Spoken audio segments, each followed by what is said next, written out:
ഭാരമേറിയ കുരിശുമെടുത്ത് ഗാഗുൽത്തായിലേക്ക് പോകാൻ താല്പര്യം കാണിച്ച ദിവ്യ ഈശോയെ, പാപത്തിൻ്റെ കാഠിന്യവും അത് ആത്മാവിൽ വരുത്തുന്ന വൈരുദ്ധ്യവും ഞങ്ങൾ മനസ്സിലാക്കുന്നു. മരണത്തെ കീഴടക്കി ഉദ്ധാനം സാധിച്ചു വിജയക്കൊടി ഉയർത്തിയ ഈശോയെ, പാപവും തിന്മയും വഴി അങ്ങയുടെ ഭൗതിക ശരീരത്തെ ഞങ്ങൾ ഇപ്പോഴും മുറിപ്പെടുത്തിക്കൊണ്ടിരിക്കുന്നു. മനുഷ്യ സമുദായത്തിൻ്റെ എല്ലാ പാപത്തിനും പരിഹാരം ചെയ്യാൻ ഞങ്ങൾ തയ്യാറാണ്. ഞങ്ങളെയും ലോകത്തെയും അങ്ങ് വിശുദ്ധീകരിക്കണമേ. പാപങ്ങളൊക്കെയും മായ്ച്ചു കളയണമേ. അങ്ങേക്ക് ഞങ്ങളോടും ഞങ്ങൾക്ക് അങ്ങയോടുമുള്ള സ്നേഹത്തിൻ്റെ ചിഹ്നമായി ഈശോയുടെ ഹൃദയത്തെ ഞങ്ങൾ കാണുന്നു.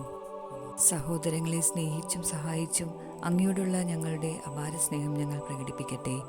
ഞങ്ങളിലൂടെയുള്ള അങ്ങയുടെ പ്രവർത്തനം വഴി ഈശോയാണ് ഐക്യപ്പെട്ടവനെന്ന് എല്ലാവരും അറിയട്ടെ. ആമീൻ. സുഹൃത്ത് ജപം. കുരിശുമരണം സഹിച്ച ഈശോയെ, ഞങ്ങൾക്ക് സഹനശീലം നൽകണമേ.